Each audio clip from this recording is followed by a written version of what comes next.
Não, nós não estamos no fim dos tempos. Fim dos tempos é um termo que a Bíblia usa e nós temos que diferenciar o fim dos tempos de últimos dias. Após isso, então, o Senhor Jesus voltaria e então seria um triunfo da igreja sobre a sociedade. Isso seria um triunfalismo. A partir dessa perspectiva, que é muito semelhante ao amilenismo, é uma perspectiva que diz que o diabo está amarrado nesse momento. Se o diabo está amarrado nesse momento, o que é o funk? Você acha que estamos vivendo o fim dos tempos? A gente já entra em escatologia, algo que a gente queria ouvir de você. Vamos fazer um pré, campeonato? pós-tribulacionista? Aí você dá a sua letra aí. Tiro rápido, vocês perguntam quanto vocês quiserem, o mais rápido que puder, e eu vou respondendo? Top. O ruim é Só de escatologia. Top. Tudo que vocês quiserem, pode ser? Acha que Jesus está para voltar? Não, calma, vamos começar com isso daí. Como é que é? Se nós estamos no fim dos tempos? A Bethel está certo? Não, calma, foram 3 perguntas. Ué, você não respondeu porque você não conseguiu. A proposta é sua. Não, nós não estamos no fim dos tempos. Fim dos tempos é um termo que a Bíblia usa e nós temos que diferenciar fim dos tempos de últimos dias. Últimos dias é uma coisa, é um período amplo de tempo que vai da primeira até a segunda vinda de Cristo. Fim dos tempos são os últimos 3 anos e meio antes da volta de Jesus, também conhecida como Grande Tribulação. Não, nós não estamos na Grande Tribulação. A igreja passa pela tribulação? Sim, a igreja passa pela Grande Tribulação porque a Bíblia diz que Jesus vai voltar ao som da última trombeta. A última trombeta é o fim da Grande Tribulação. Por que muitos defendem que a igreja não vai passar pela Grande Tribulação? Por causa que em 1830 houve uma moça que teve uma visão que isso iria acontecer e o homem que estava no local, que viu essa moça tendo essa visão, se chamava John Nelson Darby. A partir da visão que ela teve, ele começou um movimento chamado Movimento dos Irmãos. Eles foram os primeiros que criaram a Bíblia de estudo, chamado Bíblia Scofield. Essa Bíblia se espalhou pelas igrejas da Assembleia de Deus e por isso todos da Assembleia de Deus creram nisso, porque não havia seminários que eles poderiam fazer. Então essa Bíblia de estudo se tornou um meio de discipular esses irmãos que não poderiam participar de seminários teológicos. Mas essa visão não foi a visão de ninguém da igreja até 1830. Portanto, não é uma visão historicamente comprovada. Isso entra no triunfalismo? Não, isso é exatamente o extremo oposto do triunfalismo. Exatamente o extremo oposto. É a visão que diz... O que é o triunfalismo, universalismo, humanismo? Triunfalismo é a visão que diz que nós vamos dominar sobre tudo, triunfar, vencer. Então, triunfalismo seria um adjetivo para aquilo que nós chamaríamos de pós-milenismo ou algum aspecto do pós-milenismo. Pós-milenismo é a visão que diz que nós vamos estabelecer o reino milenar de Cristo, não literalmente como os pré-milenistas falam, mas um grande avivamento com transformação da sociedade, onde todas as áreas da sociedade seriam cristianizadas, e após isso, então, o Senhor Jesus voltaria, e então seria um triunfo da igreja sobre a sociedade. Isso seria um triunfalismo. O universalismo é a visão que diz que todas as pessoas vão ser salvas. Ainda sobre o triunfalismo. Beleza, vai lá. Igrejas, ministérios relevantes no mundo que caminham nessa visão. A Bethel é o principal deles. Eles são... Mas é que o triunfalismo não é um termo bom, porque o triunfalismo é um termo pejorativo. Então, eu não diria que eles são triunfalistas, porque quando a gente fala triunfalista, a gente pode estar dizendo que eles não são humildes, que eles não são... Não é isso, ok? A gente não deve falar que eles são assim. O que eles são? Eles são pós-milenistas porque eles creem numa doutrina que é chamada de preterismo parcial. Então, tem um irmão chamado Harold Eberly, que escreveu um livro, ele é ligado com a Bethel, que chama Escatologia Vitoriosa, onde ele vai dizer que a maioria das profecias das Escrituras e de Apocalipse e tal já se cumpriram, só falta Apocalipse 20, 19, 20 se cumprir, que é Jesus voltar. Então, nesse sentido, eles entendem que o que a igreja precisa fazer agora é estabelecer o reino na sociedade, e a partir daí, depois que estabelecer o reino na sociedade, por meio de avivamento e glória, Jesus vai voltar. Mas eles acreditam em uma plenitude desse estabelecimento de reino na sociedade? Então... Ou eles acreditam que a plenitude desse estabelecimento vem com a volta de Jesus e o reinado do milênio? Então, aí é que entra como é que eu vou dizer? Os termos são muito pegadinha. Por quê? Porque para mim, ou seja, para um pré-milenista histórico, que é a minha posição, milênio significa uma coisa acontecendo. Para um pós-milenista, significa outra coisa acontecendo. Então, eu quase consigo relacionar as coisas. Então, o que o milênio é para mim? Milênio é para mim a transformação do mundo inteiro, ou a restauração de tudo. Por exemplo, a restauração do Jardim do Éden na Terra. E um pós-milenista não pensa isso exatamente, ainda que ele pense em trabalhar na ecologia e tudo mais. Eu aprendi isso, que é a restauração de todas as coisas. Isso, que nós devemos restaurar tudo isso? Ou que, que as coisas todas vão ser restauradas na Terra para que a gente pudesse reinar. Quando Jesus voltar, isso. Exato. Ok. E aí o pós-milenismo seria uma visão muito positiva de avivamento. Então, que por meio de muitos... Porque começou com Jonathan Edwards, que no contexto de avivamento. Por meio de muito avivamento, então a sociedade seria cristianizada. E então, por isso que eu usei o termo cristianizada. Por quê? Porque o termo reino pode ser uma pegadinha no processo de que um pensa em reino uma coisa e outro pensa em reino outra coisa. Então, por isso que eu usei cristianizada, que seria evangelizar a sociedade e transformar a cultura para que toda a cultura seja crente ou cristã ou nos princípios do reino. E Jesus seria o ponto final que viria depois que tudo estivesse. Então, Jesus viria para ser coroado ou para receber a terra como um presente. Então, os cristãos dariam de presente para Jesus uma terra bonita, uma terra redimida. Nesse pensamento, a gente não tem nem sinal da volta de Jesus, então, porque o que a gente vive hoje de sociedade está ao avesso, né? Então, a partir dessa perspectiva, que é muito semelhante ao amilenismo, é uma perspectiva que diz que o diabo está amarrado nesse momento. Se o diabo está amarrado nesse momento, o que é o funk?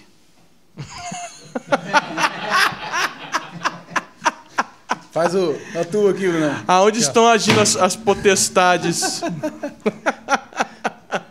Sim, chega a ser, sei lá. Quais são as diferenças do amilenista para... Pro pós-milenista? Porque você falou sobre o pré, falou sobre o pós. Então, nós temos Você é pré. O amilenista acredita que o milênio está acontecendo agora. Isso, o amilenista, o milênio é um reino espiritual de Cristo nos céus agora. O pós-milenista, ele é muito parecido com esse, só que ele crê que vai ter um avivamento futuro, onde as coisas vão começar... ele crê que o amilenista, ele crê que o milênio já está rolando, só que só na região celeste e a gente não tem acesso a isso. Não, é espiritual. É uma coisa espiritual, que Jesus está espiritualmente reinando agora sobre tudo, sobre todas as coisas. Então, Jesus está reinando sobre toda a realidade. Então, principalmente nas regiões celestiais, né? Então, aqueles que morrem já estão sentados com Cristo. Nas regiões celestiais já estão os tronos. Mas mesmo sobre a realidade de agora, a soberania de Deus já é o seu governo. Então, por isso que se encaixa muito com grande parte da visão reformada e calvinista, por causa da soberania de Deus sobre toda a realidade. Tem muito a ver com isso. O pós-milenismo é tipo isso, só que mais feliz.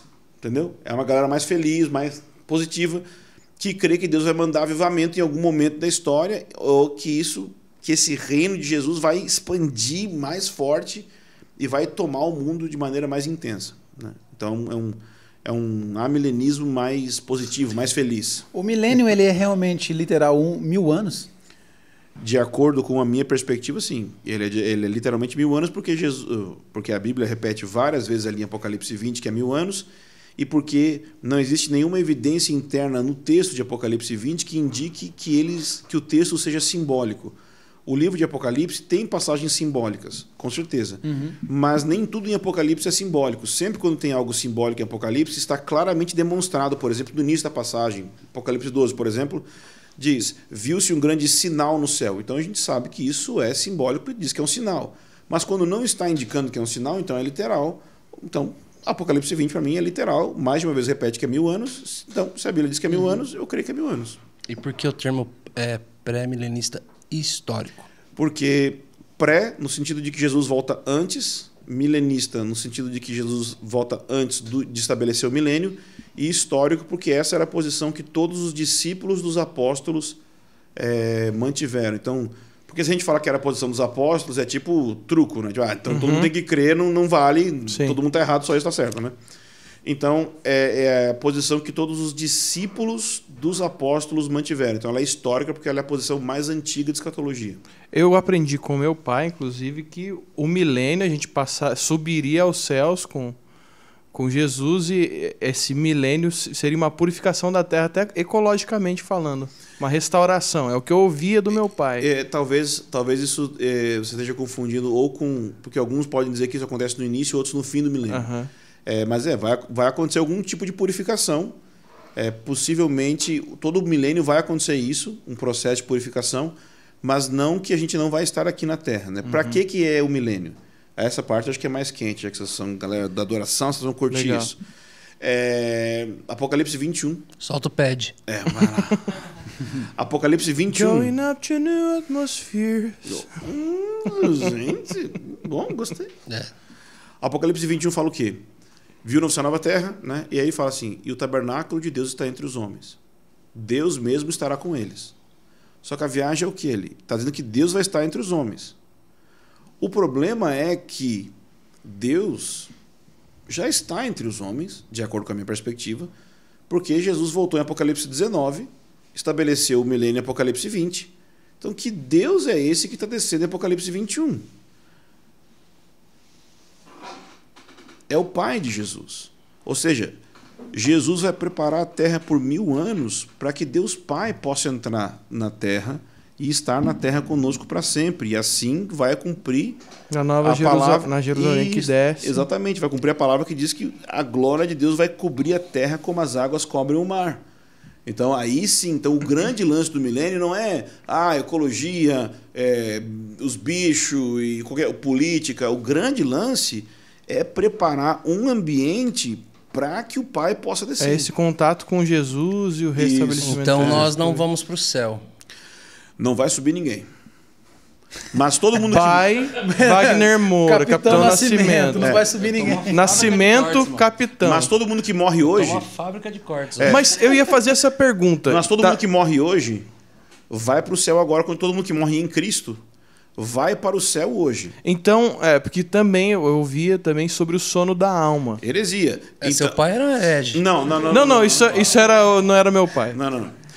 Não, porque não é uma heresia, né, gente? Tadinho do Benedito. É um erro teológico, muito comum nas igrejas adventistas.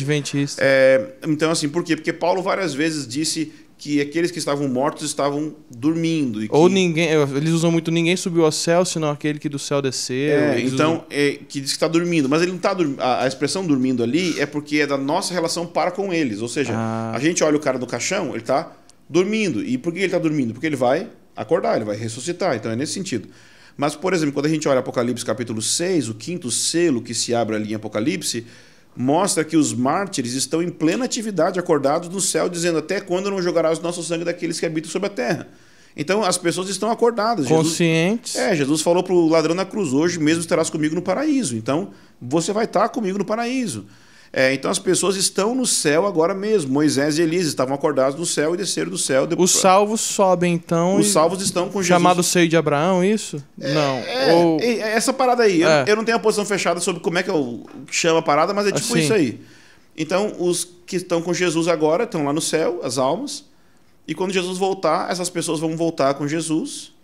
Junto, lá 1 Tessalonicenses capítulo 4 vai falar disso, que ele vai trazer com ele os que dormem. Então eles vão descer com Jesus, e aí o corpinho dessas pessoas vai subir da terra, assim, e se morreu queimado, as moléculas estão no ar, Jesus sabe onde é que está o DNA de todo mundo, Jesus vai unir a alma dessas pessoas glorificar o corpo, aí depois nós, os que estivermos vivos, iremos ao encontro do Senhor nos ares, ou seja, a bota vai sair do chão, vamos ser arrebatados, mas não arrebatado para ir para o céu, morar no céu, mas arrebatado para ir até as nuvens, encontrar Jesus, né? Hora de morfar e tal, aí pá, recebe a armadura de Pégasus e aí zoeira, eu era o Shiryu. Desce lá no Vale do Armagedon, batalha contra as 10 nações. Aí, e governa o ponto milênio. interessante. Aí você tá querendo você aprofundar. Você jogou lá no Armagedon, peraí. Vamos chegar lá. Vamos chegar lá. Não, mas e a Nova Jerusalém? É o fim, é lá no fim. A Rua de Ouro e tal? Lá no fim, calma. Então essa aqui é antes. Essa é antes, então vai. Então não tem essa de sono da alma. Não. Então teoricamente, quem morrer antes de ver Jesus voltar, tem uma experiência mais legalzinha, se você parar pra pensar. Essa pessoa vai pra dentro da Nova Jerusalém, agora, e ela vai estar lá. Tá rolando um esquenta.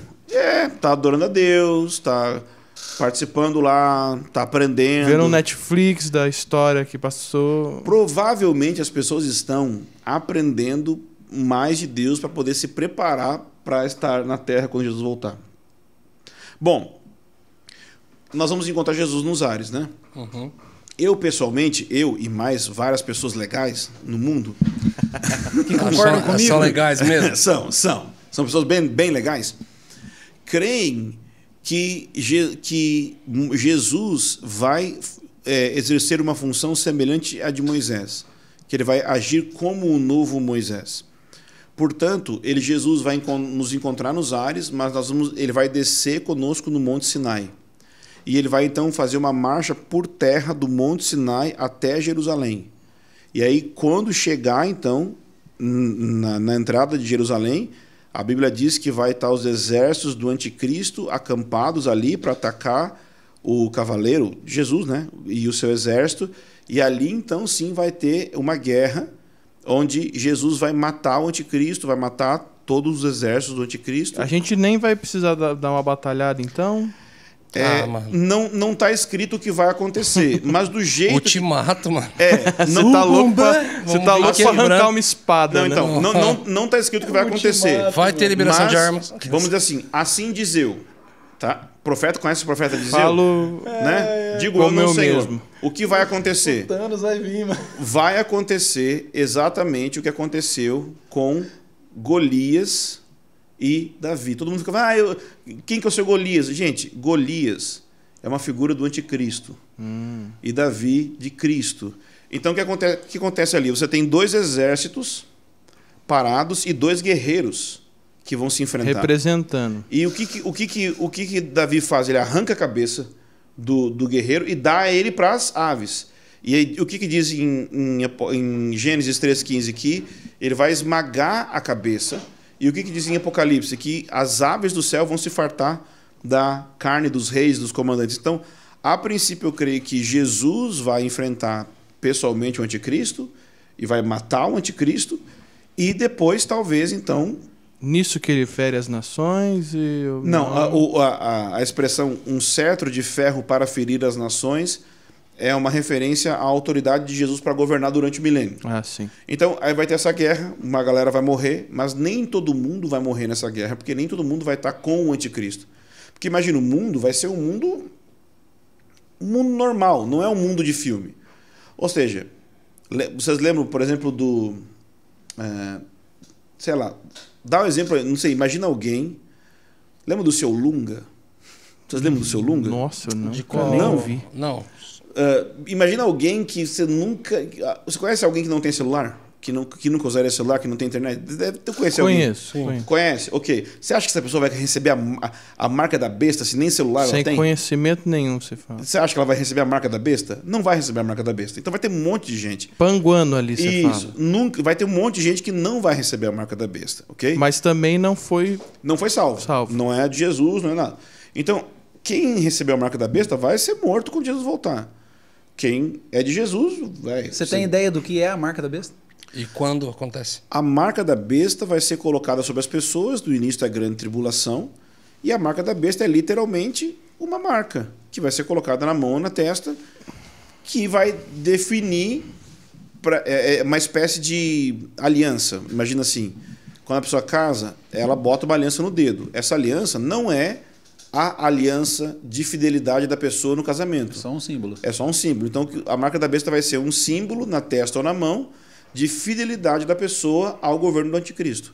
Ninguém vai receber essa marca enganado. Então, quando a pessoa pensa assim... vai ser uma escolha... Vai ser uma escolha igual a aceitar Jesus. Ninguém aceita Jesus sem querer. A pessoa vai aceitar o anticristo no coração. Tipo, eu te recebo como Senhor e Salvador da minha vida? Tipo, ou como meu governo. Viajei aqui, inventei um treco aqui, mas... Ou seja, porque a vacina vai ser a marca da besta, qualquer coisa assim. Nunca vai ser assim. Por quê? Porque a pessoa vai receber consciente... Não vai ser enganado. Não vai ser enganado. Vai ser exposto como o outro lado mesmo? Vai ser exposto como sendo negar Jesus. Mas outro lado... Uma solução que se deve... Solução para o problema mundial que se deve negar Jesus. Isso, porque o problema mundial vai ser da gente, né? E você acredita que essa batalha com o anticristo acontece às portas de Jerusalém ou acontece lá no Vale do Armagedon? Eu creio que essa batalha aí acontece a 300 quilômetros ao redor de Jerusalém. Entendeu? 300 quilômetros assim, ao redor de Jerusalém. Então, acontece ali. Aí, ao fim do milênio, eu também creio que acontece outra batalha ali no Vale do Armagedon. Porque diz em Apocalipse 20 Você que acredita que a Batalha de Armagedon é no fim? também. E não no... Porque tem mais de uma batalha, né? No fim do milênio diz que tem outra batalha. E em Apocalipse, perdão, em Ezequiel, fala também de batalhas ligadas com o Reino do Norte. E aí você pode ter uma guerra que é antes da grande tribulação começar, ok? Que seria uma guerra possivelmente aí de Síria com ou Iraque ou Mas algo forte mesmo. Turquia, esses países, aquelas regiões ali ao redor de Israel, alguma coisa acontecendo ali, dessas nações lutando entre si, abriria a porta para começar um processo então de abalos assim sociais, socioeconômicos, que seria primeiro selo, né? E nisso a igreja, é que passou tanta coisa, nisso a igreja tá ou não? Está vivendo o maior avivamento da história. Enquanto tá tudo virando de ponta cabeça, a igreja tá crescendo. O maior avivamento da história. Imagina assim, ó, é bem simples de entender. Imagina o livro de Atos, mais os milagres do livro de Atos, mais os juízos do livro de Êxodo, vezes 10. Nossa. É isso que vai estar acontecendo. Entendeu? Para uns juízo, para a igreja glória. Glória. Mas a própria igreja vai estar operando o juízo no poder do Espírito Santo, na glória do Espírito Santo, vivendo em poder, vivendo em amor. Mas vai estar sendo perseguida. Tipo assim, por exemplo, a igreja não vai ter a marca da besta. Então a igreja não vai poder comprar nem vender. Mas a gente é do povo que Deus fazia chover maná do céu. Deus multiplica pão. A água que era venenosa, Deus cura, transforma a água em vinho. Então, assim, vai ser tranquilo. Só fico, na linha aí, uma coisa que para mim ficou... A gente vai ter o arrebatamento ou não vai ter o arrebatamento? Vai ter arrebatamento no sentido de que a palavra arrebatamento está na Bíblia e que a gente, quando Jesus voltar a aparecer no céu, a gente vai ser arrebatado para encontrar ele nos ares. Ok. Mas isso dura quanto tempo? Vai ser um sinal, isso aí... Isso, vai acontecer que a gente vai encontrar ele nos ares. Certo. Quanto tempo? Aí já é especulação. Eu tenho minha especulação, mas não está na Bíblia dizendo quanto tempo. Eu especulo que isso dura 30 dias por causa de algumas datas que nós temos em Daniel. Mas não é a festa do banquete, não sei o quê. Não é isso. Não é isso. Mas assim, você pode relacionar essas coisas, mas não é isso. A festa mesmo é quando a gente começa mesmo o milênio. Certo. Que aí você tem literalmente uma festa. Né? Literalmente. E que batalha é essa depois do milênio que você... A cabeça fica uma loucura. A batalha... porque é muito doido isso, mas realmente a Bíblia diz... Já que ele já matou o anticristo, já acabou com o anticristo... Só que a Bíblia diz que o diabo vai ser preso e depois vai ser solto no fim do milênio. Então o anticristo não seria o próprio... Não, não seria a encarnação uma coisa assim. A Bíblia diz que o diabo vai ser solto no fim do milênio e que vão ter pessoas que vão se aliar... Esse aqui dói a cabeça. Se aliar ao anticristo no fim do milênio. Ou seja, depois de Jesus reinar 1000 anos... O problema todo é o versículo que está lá. Não é nem minha cabeça. Assim, não é nem o que eu estou achando. Está lá. Sim. Mas como que eu posso entender isso? Primeiro, porque a Bíblia diz que depois que isso acontecer, a Bíblia diz que vai ter o grande trono branco. E aí vão se abrir os livros. E aí diz assim: quem se achou com o nome no livro da vida? Por que vê se tem alguém com o nome no livro da vida? Porque essas pessoas foram salvas durante o milênio.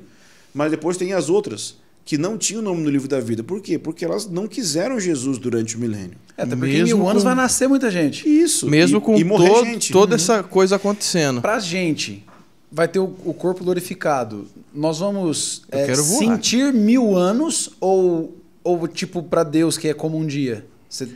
Eu acho que a expressão um dia para Deus é como 1000 anos é como um dia significa que Deus relaciona com o tempo de maneira diferente da gente. Nós vamos literalmente viver 1000 anos. Exatamente. Porque a gente viveu 30 e parece que já... Isso. Não dá para imaginar 1000, não né? Foi Isso. nada. Mas imagina com o cérebro glorificado. É 100% da capacidade. Uma agora que essa aqui é de viagem, mas a gente vai ter tipo... Eu quero ver esse roteiro de filme saindo aí. É tipo assim, cara, eu vou lá no Havaí hoje. Não, de verdade. Uma asinha que eu vou onde eu quiser. Não, eu acho que... É uma pergunta, é engraçado, mas é sério. Rapaz, eu tenho que ter uma asa de Boeing 747. Eu acho que asa não, mas a gente tem na Bíblia sinais... Ia ter asa pra aquele rapaz ali, ia aguentar? Eu preciso de 2 turbinas, pelo menos, aí. Mas tem as 6, 7, né? 6 asas, 8 asas. Ah, entendi. É, de acordo com o tamanho. Tem os sinais do reino, né? A Bíblia fala, esses sinais seguirão os que creem. Então, em Atos, você tem esses sinais de pessoas sendo transladadas de um lugar para o outro, né? O conhecido nosso, né? O amigo nosso, o Kirk Bennett, lá do Hop, que ele conta que um amigo dele, acho que estava, não sei se era Kansas, e Deus falou para ele ir para Chicago, e ele chegou no aeroporto achando que ia rolar aqueles milagres, assim, do tipo... Vou chegar na fila e alguém vai me dar a passagem, né? E ele tá esperando e tal, e não apareceu ninguém. E chegou no caixa, no guichê, e achou que a mulher ia dar o bilhete, ninguém deu. Caraca, Deus não falou comigo. Aí ele ficou desolado, entrou no banheiro, ficou lá. Depois, quando ele saiu, ele estava em Chicago. Ele entrou num banheiro num lugar só no outro. Mano, é o Doutor Estranho. O Doutor Estranho. Ele mandou aqui, ó. Mas então, assim, saía de um vaso. Isso é só um sinal, né? A pergunta fica, ele estava fazendo o número 1 ou número 2 enquanto foi transladado, né? Mas, ó, peraí. Então, assim, isso é só um sinal de coisas muito maiores que vão acontecer no reino. Mas é óbvio que a gente não pode ficar assim, viajando, tipo assim, tentando criar uma parada que não está na Bíblia. Mas como existem casos na Bíblia de pessoas transladadas, então existe essa possibilidade da gente entender isso. O corpo glorificado, tipo, carne, assim, a gente consegue... Esse que é grande lance. Ele quer saber se ele vai ter cabelo de novo. Mostra. Nossa, né? Do que me vale tudo isso se tu não estás aqui.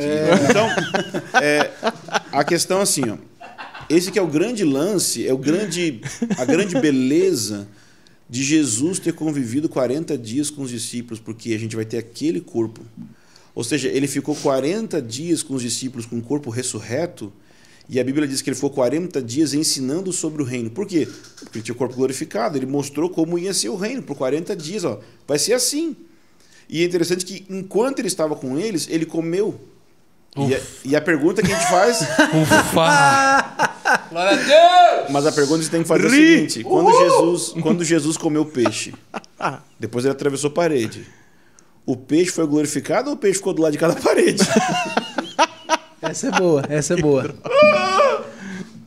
Cara, é muita loucura. Não, mano do céu. Ele quer ser o Visão, essa é a verdade. Quer ser o doidão. Não, quero saber se vai dar pra eu conhecer o Tahiti, não sei, porque agora em vida é difícil. Mas tá caro agora. Tá muito caro a passagem. Você acha que isso é legal? Pô, tá. Eu vou poder pescar? Aqui, ó. Pensa comigo aqui, ó. Olha só. Que viagem é essa? O sonho do cara é pro Tahiti. É o sonho dele. Mas não dá, é 30 mil uma passagem. Não tem como ir, mano. Estamos falando sobre o apocalipse. Tem que rolar o apocalipse. Tô brincando. O gordinho feliz que vai ter comida. Vai ter Yakult, né? Mano. Preocupado. Eu com as minhas asas. A pergunta do corpo glorificado mano, será que eu vou conseguir ir pro Tahiti? Eu com as minhas asas de 747. Mano, como nós é ruim, mano. Mas imagina só, a Terra só é a Terra, o planeta Terra só é a Terra, porque, por exemplo, o planeta ele tem uma inclinação específica. Se a Terra fosse um pouquinho mais assim, não teria o clima que a gente tem. Já parou pra pensar se Jesus dissesse assim para você, ó, agora eu quero que você vá lá naquele planeta, em tal galáxia, e agora eu quero que você vira esse planeta junto com esses anjos, porque na hora que você virar assim, de acordo com a relação dele com o Sol, vai começar a nascer vida e vocês vão criar um outro ambiente que vai ser assim, assim, assim, assim, como você sempre sonhou, você vai fazer um planeta que vai ser o Tahiti inteiro. Então assim, a Bíblia diz que aquele que é fiel com Jesus nessa era, né? Vai ter autoridade sobre 10 cidades, 5 cidades. Então pensa comigo assim, ó. Vai ter a grande tribulação, vai destruir tudo, vai tudo perecer. Então vai demorar 1000 anos para restaurar essa terra. E não vai acontecer a restauração por meio de passe mágica. Jesus vai descer e... Não. A própria terra vai... Vai precisar de pedreiro, vai precisar de engenheiro, vai precisar de trabalho normal. Então você crê que tudo passou, acabou, puf, terra perfeita, voltamos ao plano A. Tecnologia vai rolar? Tudo. Só que vai demorar 1000 anos para restaurar. Então, por exemplo, a Bíblia diz que as folhas da árvore da vida são para a cura das nações. Então vai ter remédio. Sim. Então vai demorar 1000 anos. Então a gente vai ficar... Então vamos supor que você foi fiel a Jesus, servindo ele nesta era. Ele pode te dar o governo de Taubaté e aí você vai ser usado por Deus para restaurar a cidade, para que ela seja um reflexo de Jerusalém, que vai ser a primeira capital e tal, vai ser o padrão. Só vai ter carro da Tesla. Não polui o ambiente. Não sei como é que vai ser os carros, né? Nem vai ser igual Asgard, né, mano? Mas parada aqui.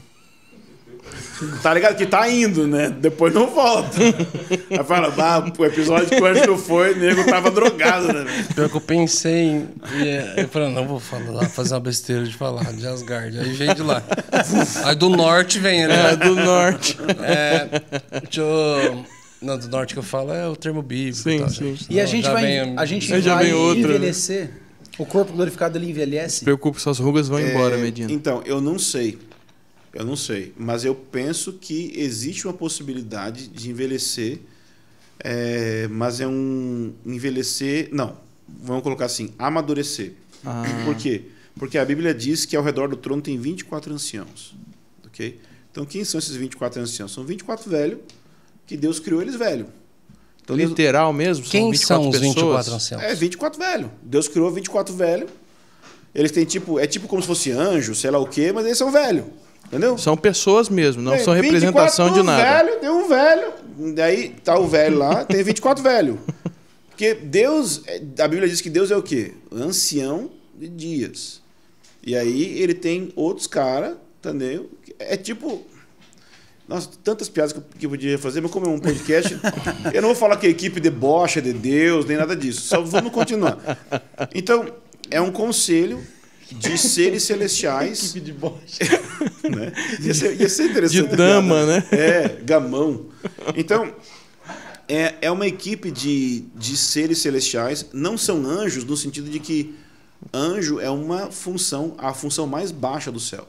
Você tem anjo, querubim, serafim, seres viventes. E os anciãos é talvez uma das funções mais altas do céu. Então, é um tipo de ser celestial chamado ancião. Então, dia 1 da criação, quando Deus criou eles já nasceram velho, tá? Foram criados velho, né? Então, como... Benjamin Button, assim. Tocando em frente, então. Aí, uma vez que no pináculo da beleza da criação no trono de Deus tem ancião, eu penso que chegar não ao envelhecimento, mas ao amadurecimento é uma coisa bela. Então eu penso que a gente pode sim amadurecer sem envelhecer. Entende o que eu quero dizer? Melhorar, crescer sem sofrer. Uma estatura de varão perfeito. Até porque em 1000 anos a gente vai amadurecer demais. É muita experiência vivida, é muita... Imagina ter um cérebro glorificado e ter uma aula de física com Jesus com um cérebro glorificado. Tudo que aprender... Não, é transcender tudo. Até a Lucy vai vir da aula. Lembra do filme? O pendrive. Do pendrive.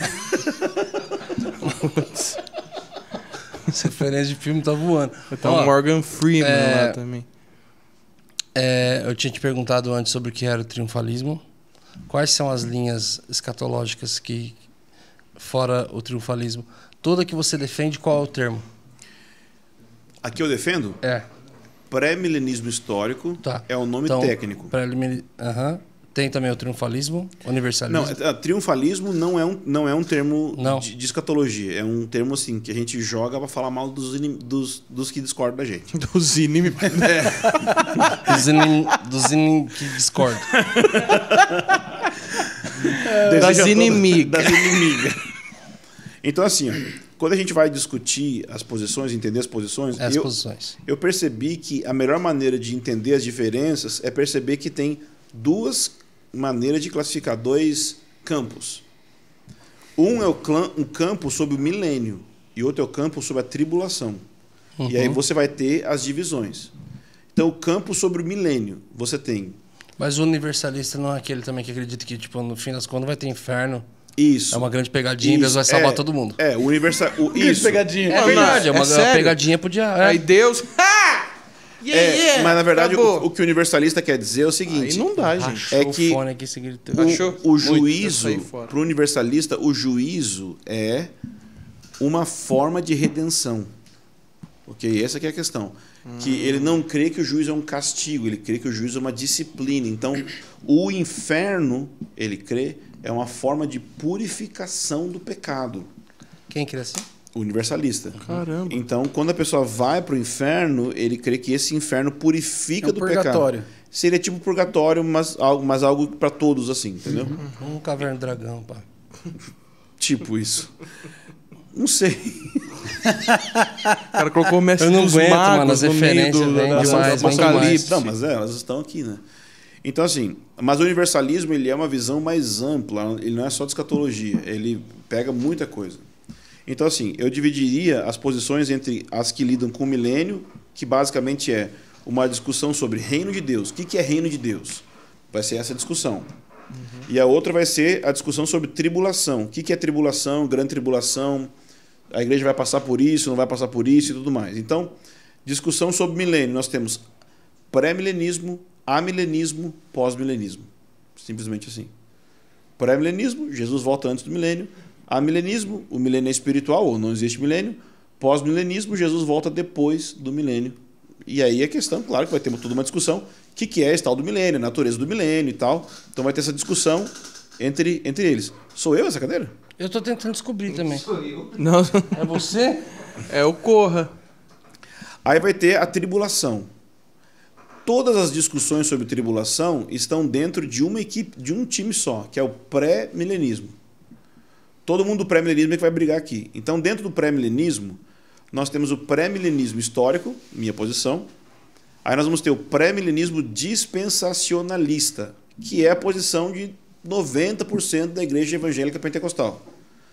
O que é o pré-milenismo dispensacionalista? É aquele que crê no arrebatamento pré-tribulacional, antes da tribulação. Mas você vai ter também o arrebatamento mid ou meso-tribulacional, no meio... 3 anos e meio. 3 anos e meio, no meio da grande tribulação. E você vai ter o arrebatamento pós-tribulacional também, no fim da grande tribulação, ou que nós poderíamos chamar de... O do meio, qual que é o termo? Meso-tribulacional ou mid-tribulacional. É pré-milenismo, dispensacionalista, mid-tribulacional ou meso-tribulacional. Precisa mesmo de um curso de teologia. Precisa, né? E aí tem o outro que é o dispensacionalismo, né? O pré-milenismo dispensacionalista, pós-tribulacionista ou que é de arrebatamento pré-ira. O que é pré-ira aí? Eu meio que me identifico um pouco com esse termo. É porque quando você vê lá Paulo dizendo que Jesus vai voltar na última trombeta, lá em Apocalipse a última trombeta não é a última coisa que acontece em Apocalipse. Depois da última trombeta tem as taças da ira.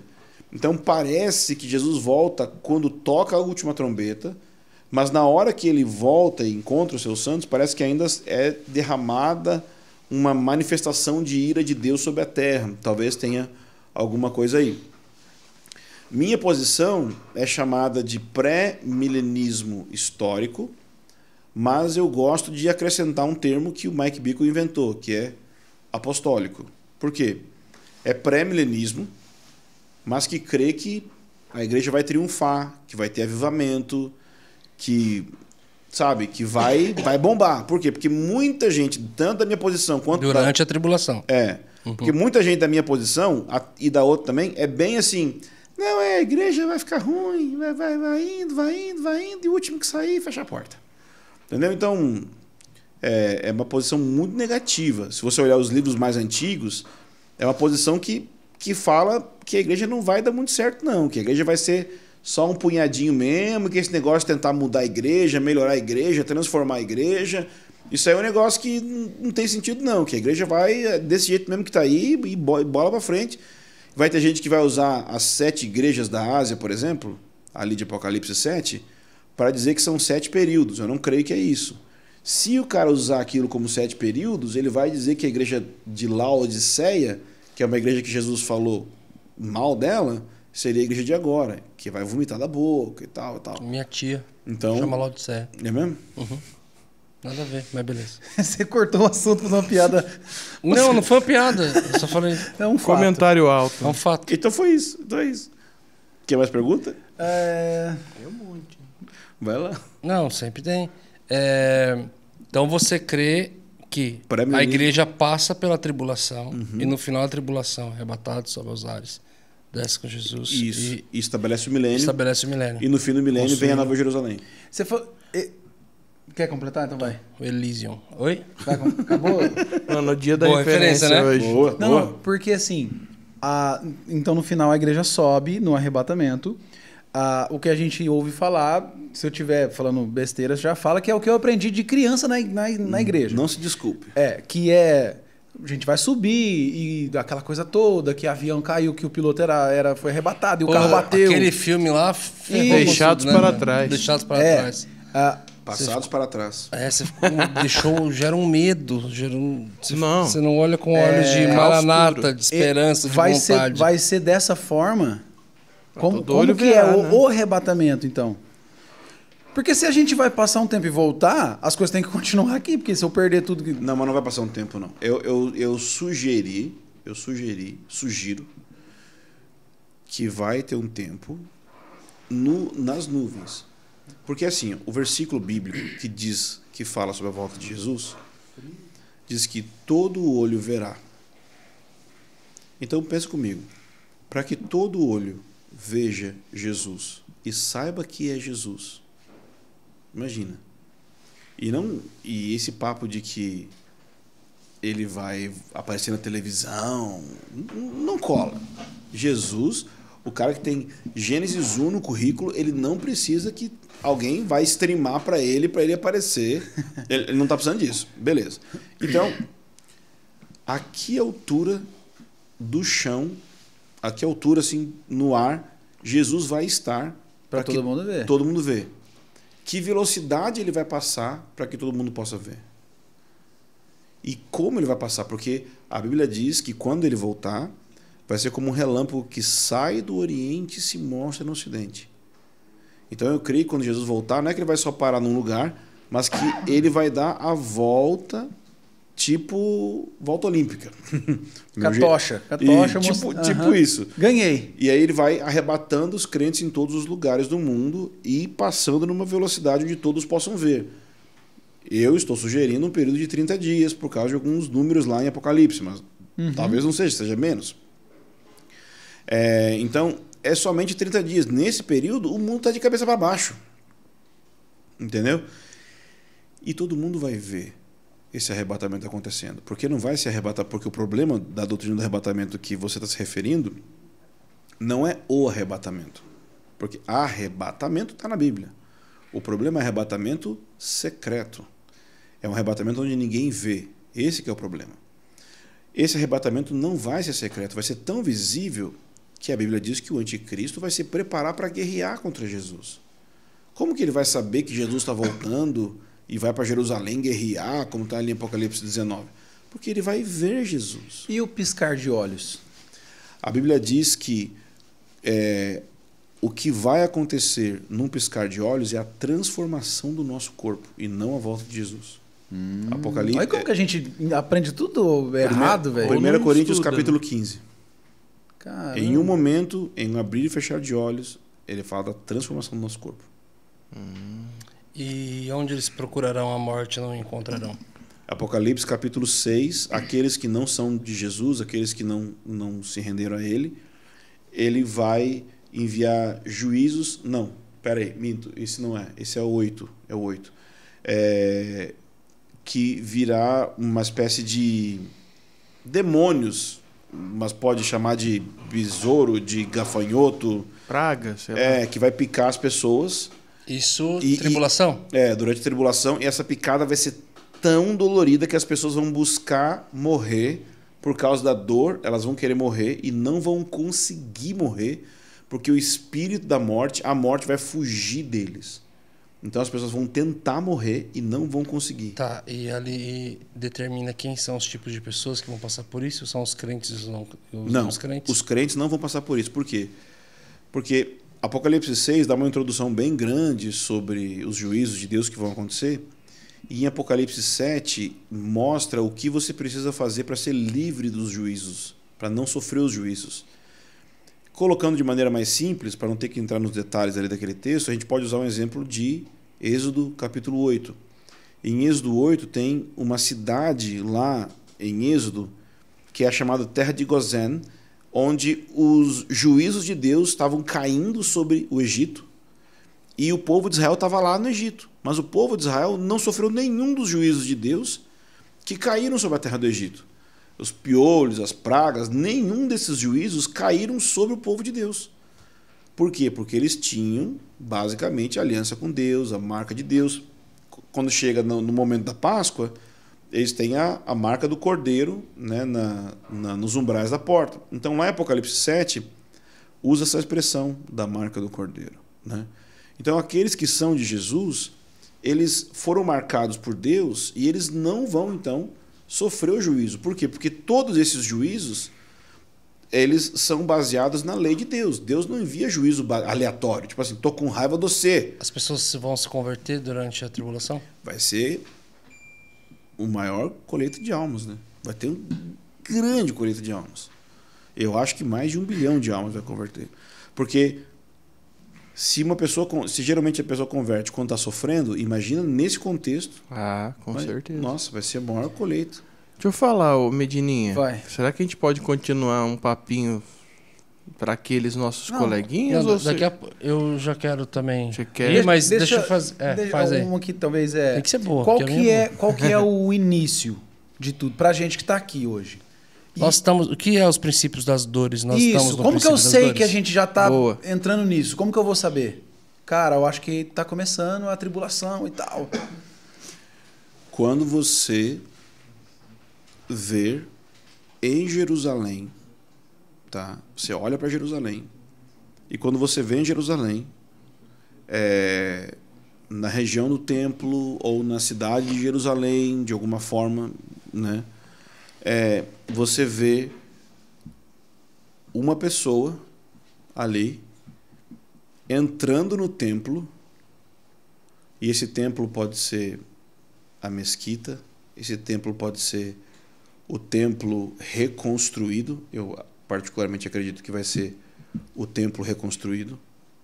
Então, para mim, seria isso. O momento que você vê o templo em Jerusalém reconstruído, lá, e já dá para fazer isso agora, tá? A hora que você vê o templo reconstruído, e principalmente a hora que você vê entrando nesse templo um homem que vai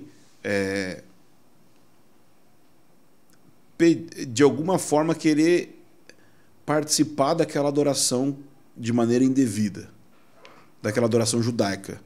Ele não é judeu, ele não é... Porque a adoração judaica é santo dos santos, é arca e tal. E ele vai querer fazer parte daquela adoração sem ser convidado. Ok? A Bíblia diz isso, que quando virdes em Jerusalém a abominação assoladora, fujam. Mas essa fuga não é para vocês, né? Essa fuga é para quem estiver em Jerusalém. Então, o que é abominação assoladora? É uma coisa nojenta, abominação, que causa assolação, morte. Onde? No templo, no lugar santo, na cidade santa. Então, vai acontecer alguma coisa lá em Jerusalém, vai acontecer alguma coisa no templo. Eu estou escrevendo um livro sobre isso, por isso que eu estou Segurando um pouco.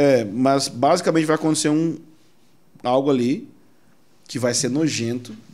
Tem referências históricas? Tem. Por exemplo, Tito sacrificou um porco no altar no passado. Mas talvez o que vai acontecer é que vai ter algum homem, algum estadista, talvez uma possibilidade de ser alguém dali daquela região do Oriente Médio, né? Que vai querer meio que se assentar dentro do templo como sendo alguém que merece respeito. Quando isso acontecer, Começou. conta 3 anos e meio. Isso vai ser noticiado. Vai ter muita gente, vai ter muito judeu sendo morto nessa hora. Porque imagina um cara entrando no templo. Vai dar treta, né? Exatamente. Imagina, você vai ver um monte de judeu sendo morto. E um monte de judeu fugindo, né? Se prepara, vai ser basicamente, você vai ver acontecer de novo o novo holocausto. Desse nível. Bem pior. Caramba. Nossa. E o problema é...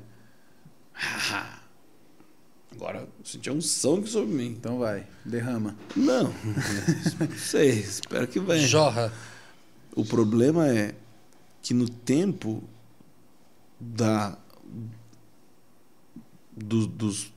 de Hitler, a igreja não tinha uma visão correta sobre Israel. Poucos cuidaram de Israel quando Israel fugiu. Então a questão é que agora a igreja precisa de uma visão correta da função de Israel no plano de Deus para poder cuidar de Israel como ou da mesma forma que, por exemplo, Dietrich Bonhoeffer fez durante o Holocausto. Então a gente precisa de uma igreja com o mesmo coração do Dietrich Bonhoeffer, de um coração que, óbvio, cuida de todos aqueles que não têm lar, todos aqueles que não têm onde morar, mas que tem um coração especial por Israel, tem um coração especial pelos refugiados também de Israel. Porque isso vai acontecer no mundo inteiro. No mundo inteiro, eles vão se tornar de novo refugiados e nós precisamos ter um tipo de mentalidade para receber eles, para pregar para eles, porque vai ser nessa hora que nós vamos começar a gerar o tal dos ciúmes que Paulo diz que a gente vai gerar em Israel. Por quê? Porque o mundo inteiro vai querer matar eles. E aí eles vão concluir assim, peraí, as únicas pessoas que o mundo está perseguindo somos nós e esses cristãos que estão nos recebendo. O que tem em comum entre nós? E a gente vai apresentar Yeshua, entendeu? Vai apresentar Jesus. Você já esteve em Israel? Não, eu quero muito. Eu fui 2 vezes lá. E você está falando, eu já estou... Fiz vários rolês lá que me marcaram muito, alguns históricos, alguns proféticos. Mas os 2 lugares que mais mexeram comigo, o primeiro foi o Museu do Holocausto, tem como. E talvez segundo, mas assim, brigando com o primeiro. Tem um museu lá chamado Friends of Zion. É tudo que você tá... É um museu dedicado a apresentar todos os cristãos. Cristãos. Tô falando, todos os cristãos que ao redor do mundo salvaram os judeus durante o Holocausto. Então,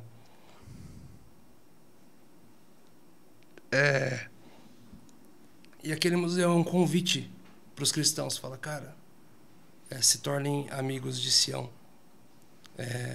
Vocês são amigos do noivo. Então, vai haver um momento que Israel vai precisar de vocês. Então, a gente tem orado sobre isso em casa.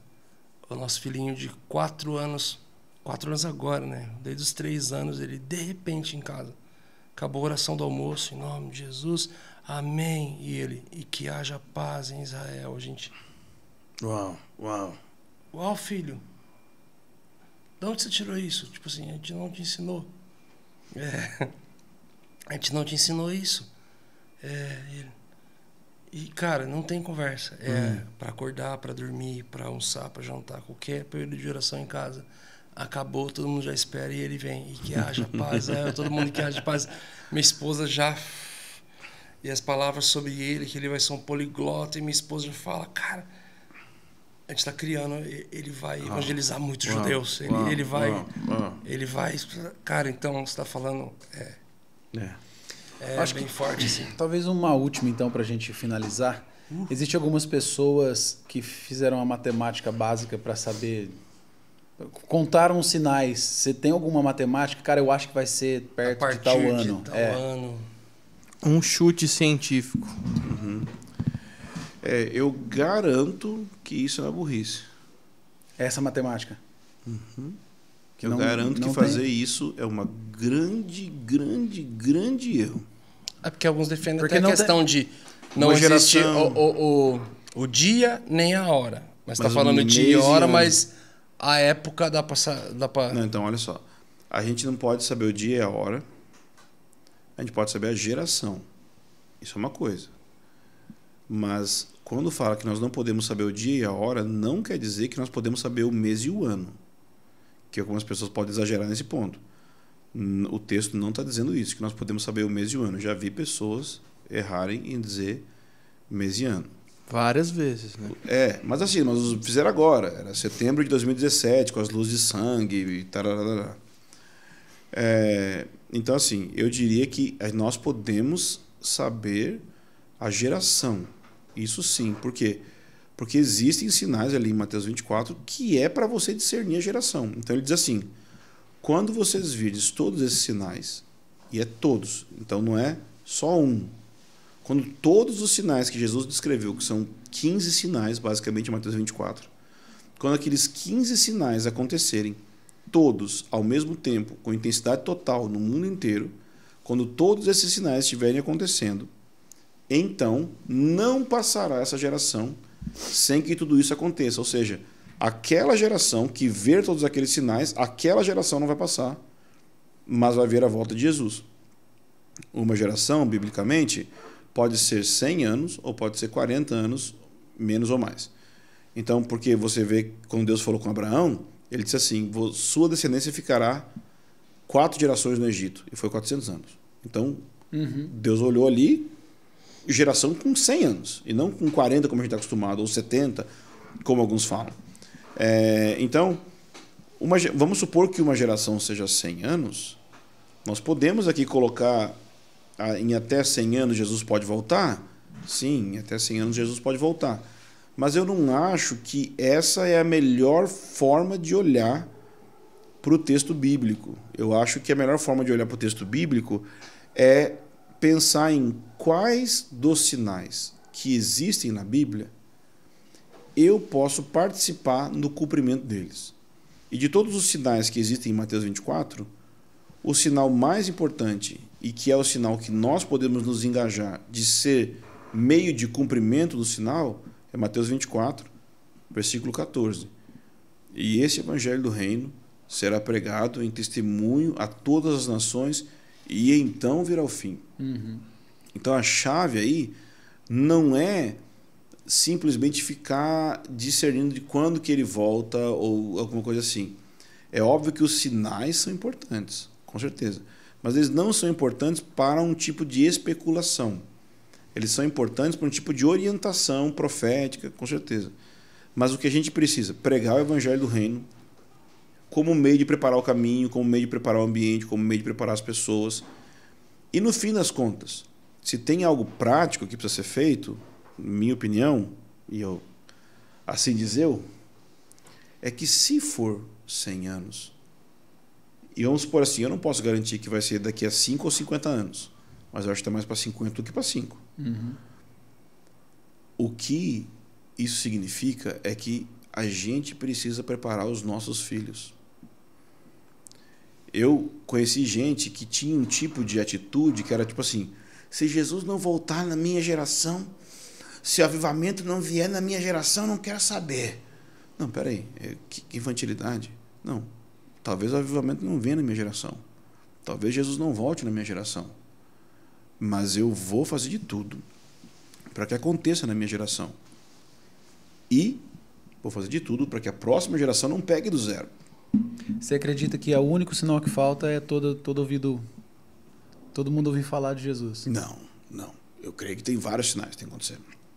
Mas que o único sinal que nós podemos mais objetivamente nos engajarmos para ser um meio de cumprimento.